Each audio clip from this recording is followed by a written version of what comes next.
Greetings and hello to everyone. This is the Business of Betting podcast, and I'm your host, Jake Williams. Today is episode 42, and we have Stewart Davidson joining the show. Stewart was a professional bookmaker for 20 years before the equine influenza hit Sydney racing. Stewie turned his hand to full-time professional betting, and he shares his insights and knowledge on both betting and bookmaking. We discuss specialization, having an open-minded approach, and the fractured nature of horse racing wagering in 2018. This podcast is proudly sponsored by Betfair. Betfair operates a betting exchange and is licensed in the Northern Territory of Australia.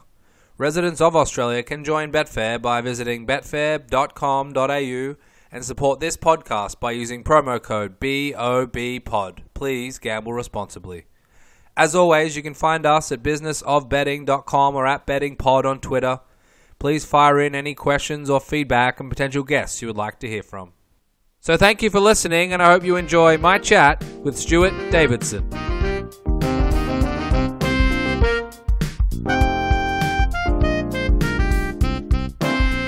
Today I'm joined by Stewart Davidson. Stewie, thank you very much for joining me. My pleasure, Jake. So Stewie, do you want to start with sort of your background in horse racing? And I've heard an old wives' tale before that you started out with a modified date of birth to get your bookmaking career started. Is that true? That is true, mate. I got my bookmaking license at 20 by fudging my date of birth by 1 year. But, mate, I've been on a racetrack, basically all my life. I can't remember life pre-racetrack, put it that way. And how did you get involved when you started? I guess at age 20, or was it even before that? So my father, still to this day, is a bookmaker. He's been a bookmaker for going on 50 years, somewhere between 45 and 50 years. So he was a school teacher by trade and used to work the greyhounds at night and then the races on a Saturday. And basically I was introduced to the industry through him. So I've had a lot of good mentors through my gambling life, but none more so than my father. So did you always want to be a bookmaker, or did you think about punting when you were sort of age 20 and giving that a shot first?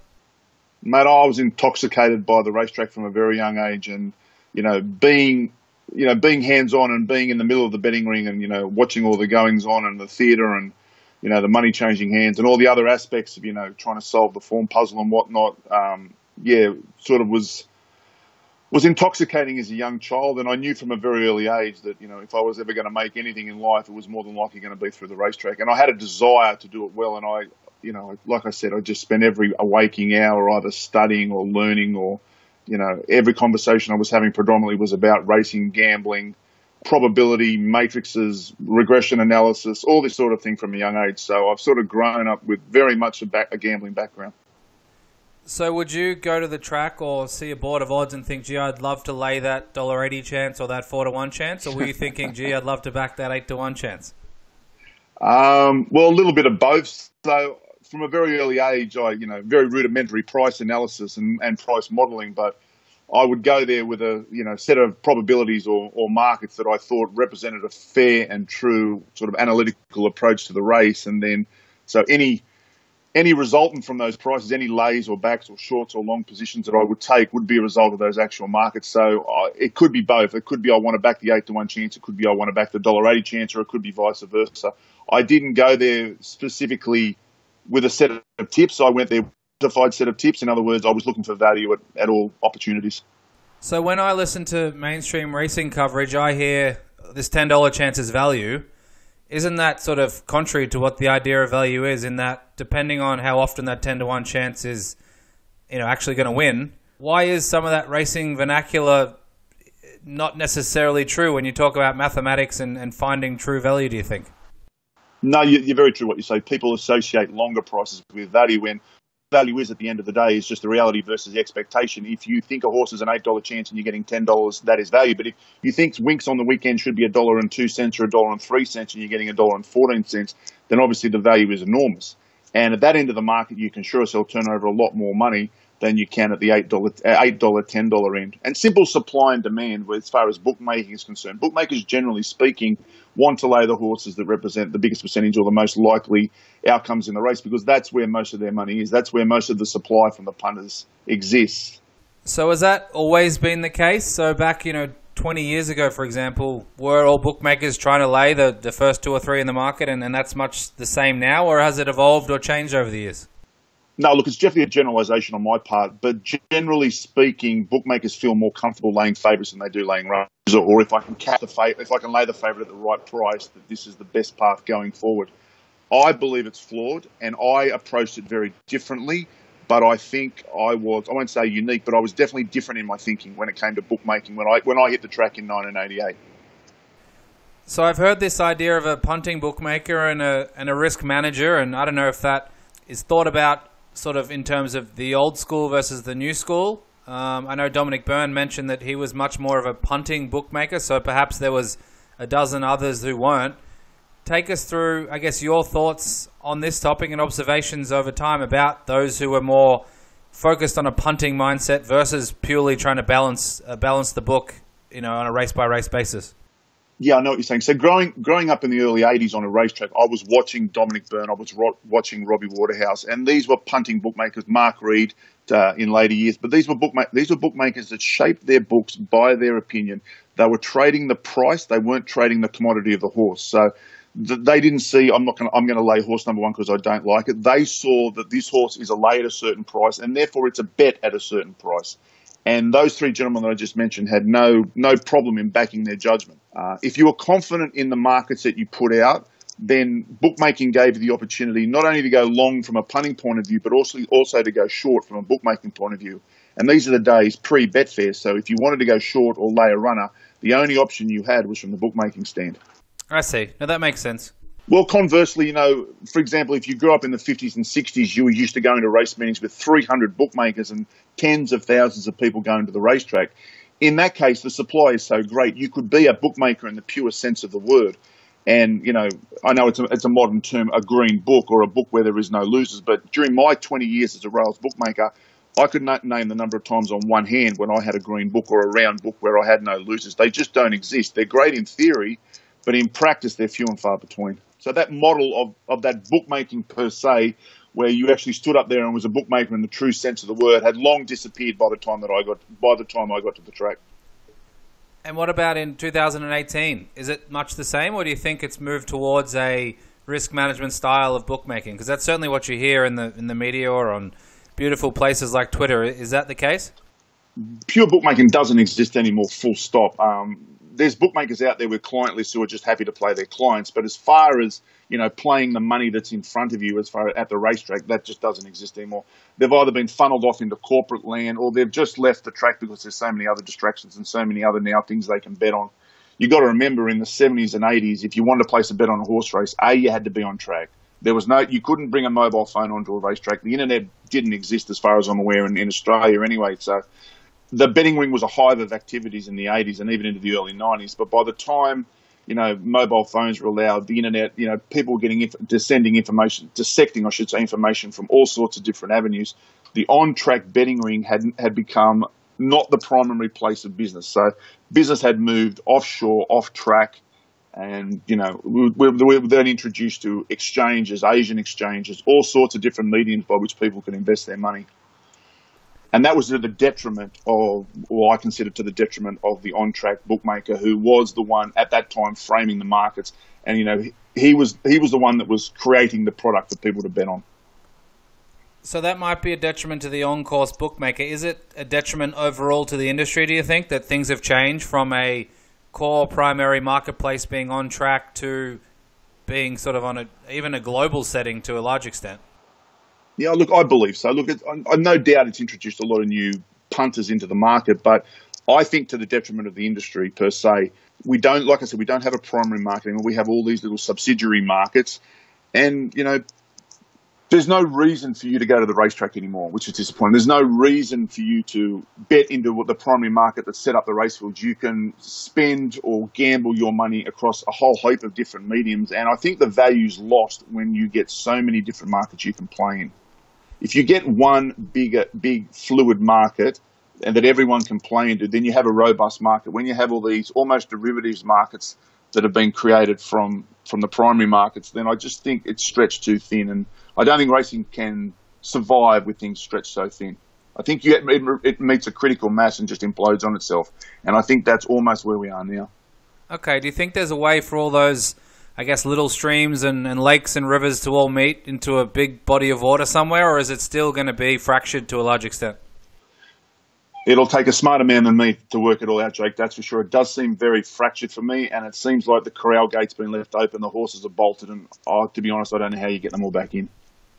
Okay, because you do hear things about, Asian exchanges, and obviously you've got Betfair, the exchange, you've got on-course bookmaking, corporate bookmaking, parimutuels, fixed odds. There's a number of options, as you mentioned, but I guess... For sure. Yeah, it's a tough one. And fractured is a good word, and I think that's a fair analogy.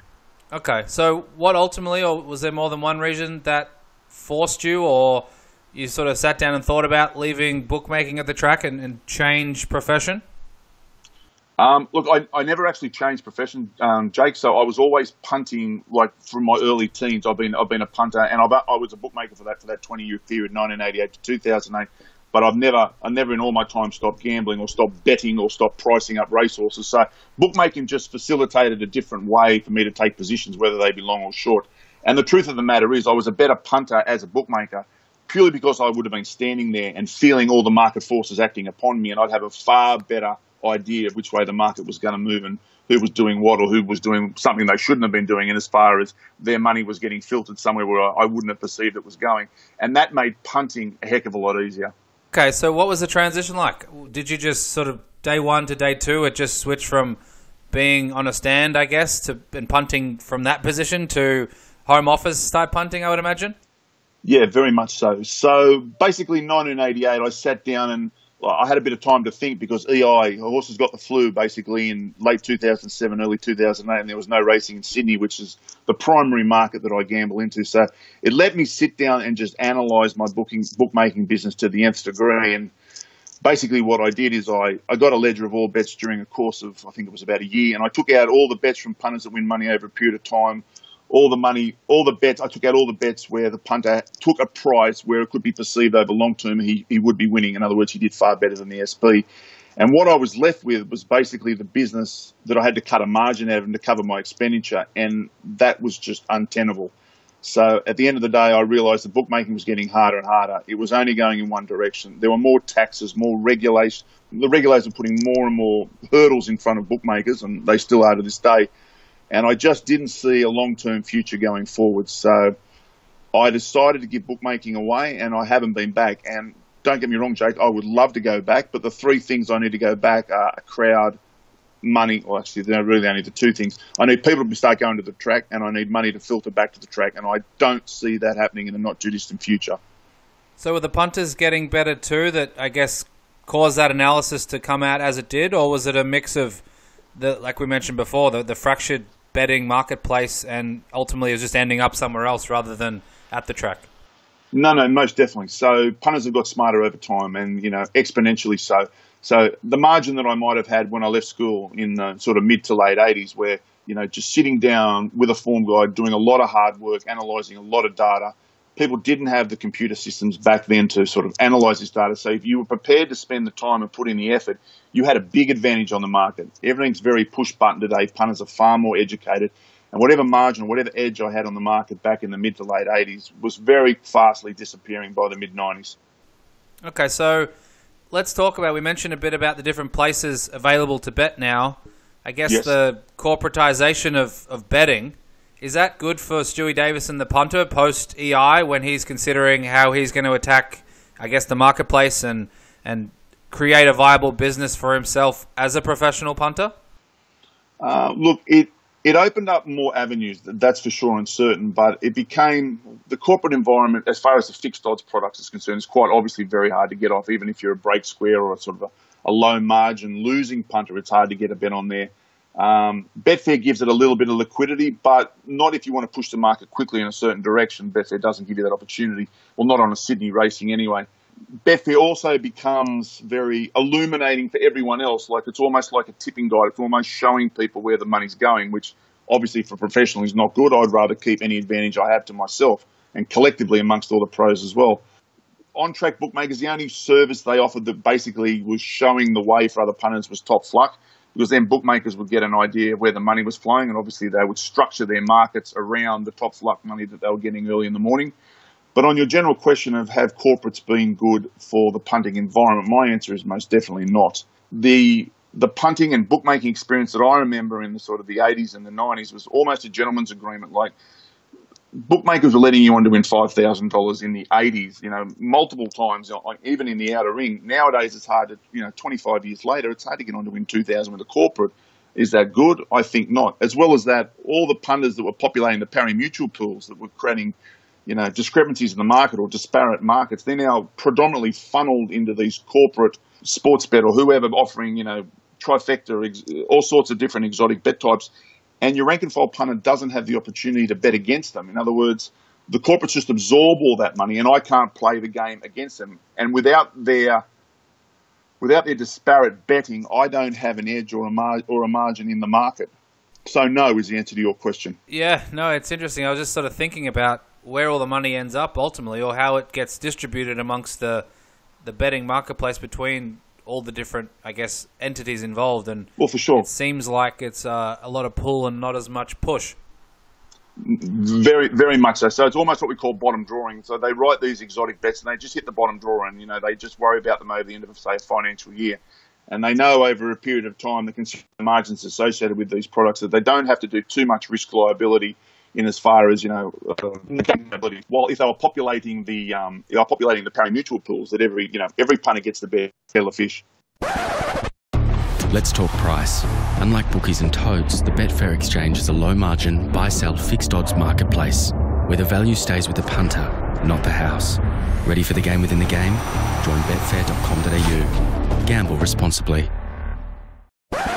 Let's talk about pari-mutuel pools. How have they sort of evolved? I know they were very popular, apparently, back in the days. Are they much the same? Which direction are they trending? Are they useful for you as a professional punter?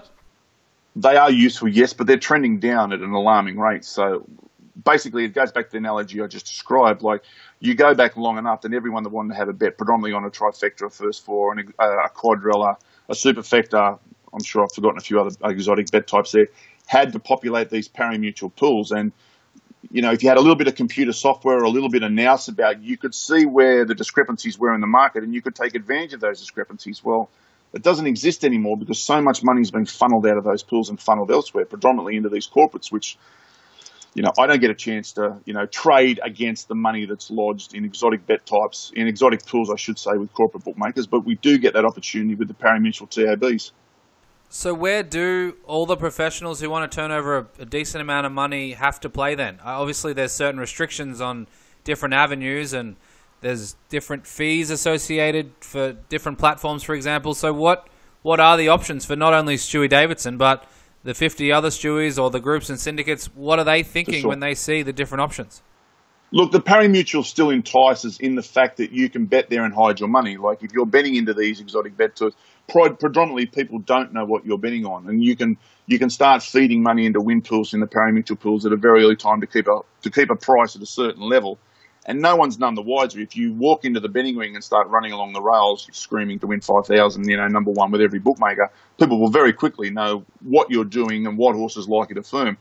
And additionally, if you do that in the ring, then money feeds back into the pari-mutuel pools and you're actually cannibalising your own dividend, because then Joe Blow average, seeing you backing number one, is then going and anchoring number one in his exotic bet type. So, yeah, there's still a lot of money going into the pari-mutuel pools. There's still a little bit of business done, fixed odds, depending on how friendly you are with your bookmaker. But I can only imagine if you're a winning punter that, fixed odds betting is, well, I won't say a nightmare, but it's very difficult to say the least.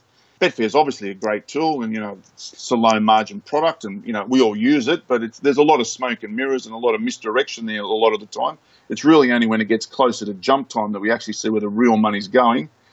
And there's the Asian betting exchanges, which I can't comment on because I've had no experience with them. So let's talk about professional punting, and I guess everyone has to go through rough patches. The mathematics sort of tell you there's going to be ups and downs and different experiences in terms of winning and losing runs. How do you deal with personally rough patches, whether it's a week or a month or a quarter, whatever it might be? What are some of the things that, from a process standpoint or even just a mindset to sort of refresh things, how do you go about it? Well, as long as you're not risking a large proportion of your bank in a short period of time, you should be able to handle short-term variance. If it becomes long-term variance, well, I guess you've got to question the methodology behind your selections or your quantifying. Of course, it still does happen. There's no graph that just points, straight up in a 45-degree line. There is troughs and peaks all the way through it. How do I tend to handle losing runs? Well, I try and clear my head. I try and have a break. I try and go away. I try and distance myself for a small period of time. But I am very confident in the probabilities that I produce, and that confidence allows me to keep going even when I've had a small losing run or a small losing variance. So how do you evaluate your betting performance? I've heard things about, profit on turnover and ROI and just, checking the bank balance at the end of the month, those types of things. What are the main ones that you focus on? Look, as far as variables in my algorithms or in my model, I do tend to judge them by ROI, by my return on investment or my profit on turnover. However, when it comes to my punting, when my simple dollars and cents tells the story, and I would rather be making $1,000 on a turnover of say $2,000 than I would turning over $300 and doubling my money. So at the end of the day, the scorecard is dollars and cents. That's what feeds the family, so to speak. However, in saying that, when I'm judging the credibility or the criteria of any sort of variable in racing, I do use ROI. But for my own personal punting and where I win and lose, and what works and what doesn't, at the end of the day, it's dollars and cents. So does that impact how you approach doing the form and betting? Will you focus then, you mentioned earlier about the pointy end of the market and the large amount of turnover that bookmakers will have in that sort of region of betting. Do you then think about it from a turnover perspective and know that if you want to turn over a decent amount, you've got to be focusing there, or does that not impact your sort of betting strategy? No, you're definitely correct. So my model has basically become, the margins just be getting smaller and smaller and smaller. So therefore the turnover has to go up proportionally to warrant the same sort of profitability. So at the end of the day, the simple truth of the matter is I can't turn over as much on 20-to-1 chances as I can on $2 chances. And if I'm going to retain a margin of X, well, then I'm going to be able to turn over a heck of a lot more on the pointy end of the market than I am the outer side of the market.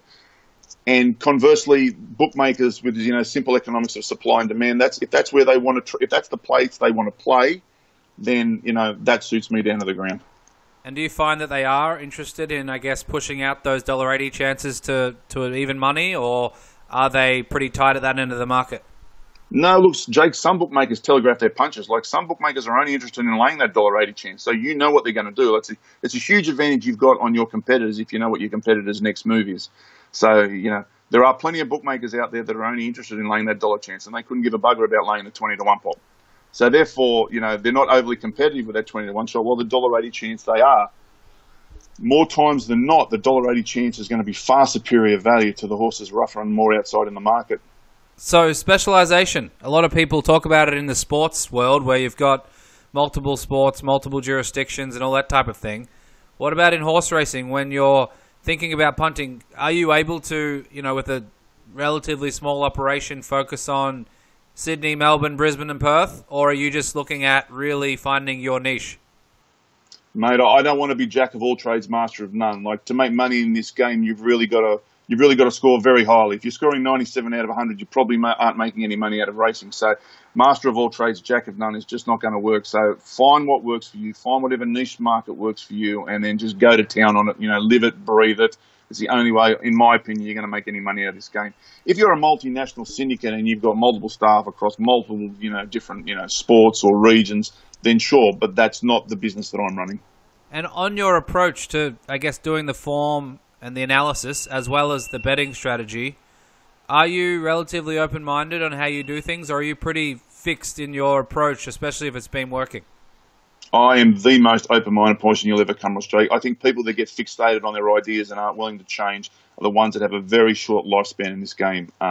This game is ever evolving. Most industries, let alone gambling per se, has got sort of a rotation period, and things change all the time. And if you aren't prepared to learn, you've got a very short life in, I think, any industry, let alone the gambling industry.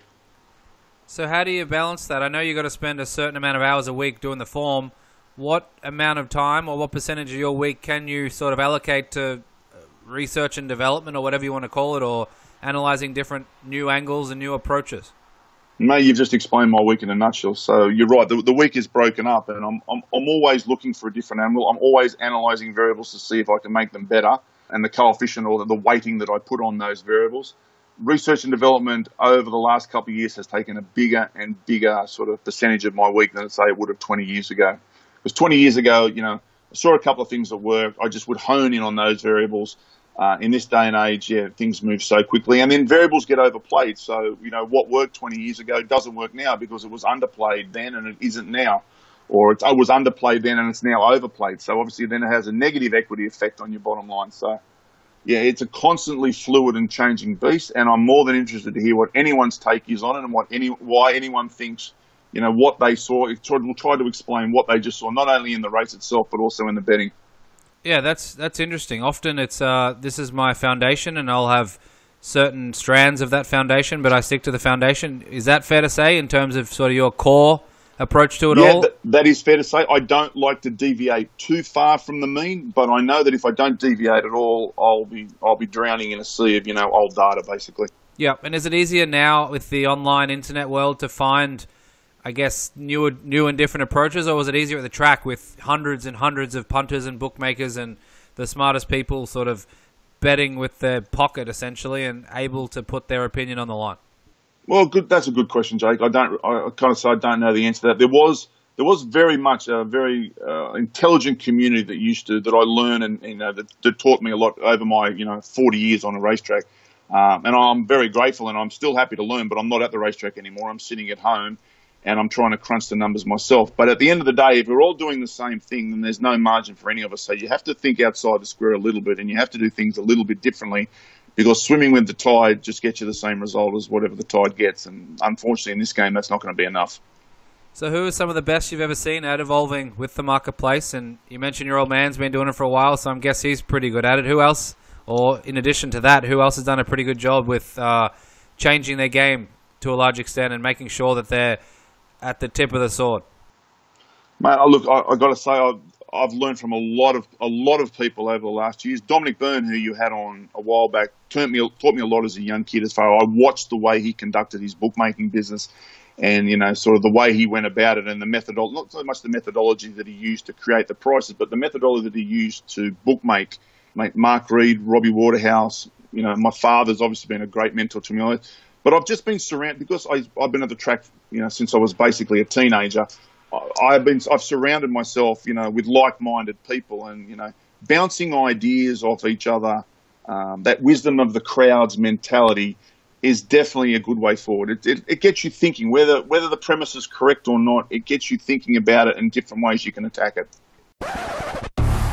The Betfair Exchange isn't a house that sets the odds. It's betting at its purest. One punter's opinion against another's. Play the game within the game at betfair.com.au. Gamble responsibly. If you don't mind, tell me how you approach pricing a market, and I guess some of the things you use to make sure, I guess, your process is sound and it gets you the results you're looking for. Look, well, the great thing about horse racing in compared to, say, the turn of a card or the toss of a coin is it's very subjective. Me and you can both watch a race and see something completely different. So it all comes down to the data that I put into my database at the end of the day, like, beaten margins, times, that sort of thing. That's there for everyone to see, but it's just the little changes or the subtle things that I see that someone else doesn't see that creates a point of difference, and at the end of the day can create a market for me long term. And I'm comfortable with those sort of small tweaks over a long period of time. I'm not trying to beat the market by 10 or 12%. I'm quite happy just, to plod along, turning over as much as I can, hoping to make a very small margin. I'm putting a lot of stead in what the market tells me. I'm not for 1 minute thinking the market is out by a huge factor. If the market is out by a huge factor with my prognostication, then I'm thinking the fault probably lies with me, because the market's got all sorts of different forces acting upon it. If that's the case, I'll then go back and interrogate the data again to see where I could potentially be incorrect. Okay, so you're just chipping away and you want to win long-term. I guess win slowly long-term, as some people like to say. It's exactly right. I want to get rich slowly. People that try and get rich quickly, some do it. Majority, end up with a bloody arse out of their pants. So what does a normal Saturday or a Wednesday entail for you then? Are you pretty staunch in your prices and what you think's going to happen, or are you factoring in bias and weather and track and all those other things, I guess, dynamically. 100%, Jake. So, yes, I'm a big blender. I will watch those variables or those factors you just talked about, and I'll change them every race. So I could get I won't get a completely different set of probabilities, but they will move depending on how I think the conditions have changed or whether something is not as I had perceived it when I first came to the track. The market, I put a lot of respect in what the market has to tell me, the story it has to tell me, what the Betfair market has to tell me. So I'm very open to a lot of different variables during the course of the day. I do have a set of prices on a Friday night for the Saturday races, but the end results and by the time the race comes to jump will be slightly different from the ones that I created on the night before. So do you ever go to a track or go to a race day, or do you have someone there that can relay information to you? Is it at all useful? So, mate, like I said, during my day and age, I surround myself with 5 computer terminals, and I'm just getting information feeds, and computers are analysing things left, right, and centre. I do speak to people on the track, that is true. But yeah, no, it's become a number crunching game far more than a sort of logistic game where you have to go to the track to get the money on, so to speak. Now, I heard very recently on Racing Rant that you're thinking about, or if things were to change to a certain extent, you may be interested in moving back to the track. Is that the case? That is correct. Look, mate, there's just been more and more hurdles put in front of bookmakers, and obviously in the last month, the elimination of the line of credit was a big one for corporate bookmakers, because in my limited experience with corporate bookmakers, the smaller market cap ones, their credit clients can represent 60-70% of their business. Now, if you take that option away from the punters, I would imagine the only option left to them if they want to have a bet every Saturday, and I imagine if they do this every week, they want to have a bet, is to feed money back on track. So I was hoping that would bolster the on-track betting environment and make it more vibrant than it currently is, because at the moment it's just, there's not a lot to attract people back to the races as far as the betting is concerned, apart from the bookmakers. There's no money in the ring. I imagine everyone's just standing around there twiddling their thumbs. If they were to get this injection of money, then I was surmising that would make it, maybe not the primary market, but it would sure as hell be the primary place I wanted to be, as far as reading markets are concerned. I would love to go back to bookmaking. That would be my primary goal. But at the end of the day, I have to be convinced that people are going back to the track and money's going back to the track, because I don't want to play a game where I'm standing out there trying to trade a certain price and basically there's no supply. I'm happy to bring the demand, but if there's no supply, then I don't have a business. So do you think that, I guess that margin, or the tiers of margin you mentioned before, about if you took out break-even and winning punters and you took out sort of the regulatory and taxation costs, that would be much the same, and you would have to have a high enough turnover to justify that, or do you expect that to shift a little bit? No, I would hope it would shift a little bit, but once again, considering the taxes that they impose on bookmakers, and they're just getting more and more, they're now talking about a point of consumption tax in the eastern states. So, bookmakers' margins are tight to start with. It's very hard to increase those margins, so you've got to increase your turnover, and pretty much you've got to increase your turnover, exponentially to, warrant justifying the added expenses that, regulators and administrators are imposing upon you. So turnover was in such a rapid decline when I was last there. I struggle to see how it's going to lift to the lofty heights that it has to overcome these expenses, but I need to be convinced that it's possible before I would go back as a bookmaker. But at the end of the day, that is something I would really like to do, because I enjoyed bookmaking. It's almost a social thing. Like sitting in an office surrounded by 5 terminals is mundane and boring, to say the least. Going to the races is an event, and it is something I would like to do. And I was a far better punter from the bookmaking stand than I am from this desk I'm sitting on right now, surrounded by computer screens. So what advice do you have for any young punters who might have been in similar shoes to you at age 20 and perhaps not with, a family member of the track or a long history in betting or bookmaking? Are there some things that the younger generation can do now in this current day and age and the environment for punting? Look, Jake, if you're hungry for anything enough in life, I'm not going to stop anyone from going out and getting it. If you really, if you commit all your resources to it and you treat it like a business and not a bit of fun, yes, you can make it work. But you've got to understand that this is a 24/7 operation, and you've got to immerse yourself in all facets of the industry to make it work. You can't just do it on a whim; it just won't work. They'll tear you to pieces. So, mate, yeah, if you're hungry enough for anything in life, I think and you're strong enough, you can go out and get it and make it work. So, yes, of course, there's opportunities available for people entering the industry, but just be mindful that you're swimming in a pool with a lot of sharks. So I guess in line with that, what are some of the betting tools that you value and use, or even on the bookmaking side? And people talk about the market intelligence they can sort of garner from Betfair or dynamic odds, ratings to win, these type of things, even sort of Vince Accardi's work. What are some of the things that you utilize that may not be cost prohibitive for some of those younger punters looking to get into the game? Well, dynamic odds, for the fixed odds product, quite obviously dynamic odds is a great tool, even though it's very expensive now. Dynamic race odds is a good tool for purveying all the corporate bookmakers as far as the fixed odds are concerned. Quite obviously, you need some tool to analyse Betfair or just to capture the data to understand what you're seeing on Betfair. So, there's a lot of them out there. I use the Gruss Betting Assistant, but, there's BetAngel. There's probably another 20 out there that are capable of capturing and analysing data. Most of the software I use, I actually wrote myself. I wrote it a long time ago, and I've just slowly but surely sort of been changing it over time. It's very dinosaur code. It's very old. It should be rewritten, but there's so many lines of code, and I just don't have the I don't have the ability at the end of the day to sit down and relearn another language and recode it all. But my own betting software is what predominantly has given me a point of difference over the last 2-3 decades. Just one point on information in the marketplace. Do you value inside information that often gets thrown around, or no? How do you approach that? Or how do you approach it then? Do you just discard it completely? Do you factor it in at all? I don't factor it in at all. I listen to it because I think there's in racing there's two factors: there's expectation and there's reality. So as far as the expectation is concerned, this inside information is going to have a bearing on the market, which is going to affect me, and as far as the price I take, which is going to affect my margin at the end of the day. But I find it's more of a hindrance than a help. There are people in the industry I'm happy to listen to, but at the end of the day, most of them only know what's in their own backyard. They can't comment with any great authority on horses from other yards or mounts on other horses. So I try to keep it out of the model, to be quite honest. I really do. It's something I listen to because it's going to influence which way the market is likely to go. But as far as my own personal probabilities or rated markets, I tend to stay away from it. I guess it's just another variable that you need to be aware of without necessarily jumping at every time. For sure. So one more before I let you go, Stewie, and it's obviously a changing debate perhaps with recent performances, but Winks and Black Caviar, how do you see that? Who's better? And I know they're different distances and different times and all that sort of stuff, but how do you think about it? I hate comparing champion racehorses of any generation, but, mate, Winks is the best horse I have ever seen in this country. And the only horse I could compare it to would be Frankel in the UK. And Frankel only had a handful of starts, so it's hard to know what upside Frankel had. But, mate, Winks is something very special. And I remember Kingston Town in the early 80s winning those Cox plates. And, mate, she is something special, this mare. I'm sure she's going to go for fourth Cox plate, but I'd love to see them take her on the world stage and let the rest of the world see exactly how good she is, because she's an absolute marvel. Fair enough.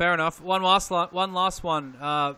Where do you get your information from in terms of your punting, or you talk about open-minded attitude? Are you reading certain newsletters or books, or you're outside of the racing field and you're looking at things like Wisdom of the Crowd or some more cognitive related stuff? If you don't mind, a couple of tips for those who are looking for different things to read or listen to or watch. Mate, I'm so immersed in this whole industry that I'm happy to read, listen to basically anything I can get my hands on. As far as literature is concerned, look, the Wisdom of the Crowds was probably one in the last 10 years. It was a real eye-opener for me to think about the blending of markets and, how a collective attitude, will beat sort of a linear attitude 99 times out of 100. So that was a real eye-opener as far as creating my result in markets was concerned. But, mate, at the end of the day, I just think there's so much out there. I know there's a lot of noise and there's a lot of stuff you've got to be wary of, but, mate, there's so many news feeds on horse racing. I'm happy to listen and analyse whatever I can get my hands on, basically. No, that makes sense. Stewie, thank you very much for your time. Much appreciated. I wish you all the best with the punting, and whether it's on a stand at a racetrack or you're the mundane life of a pro punter. All the very best. Thanks, Jake. I've enjoyed it, mate. Take care. Cheers.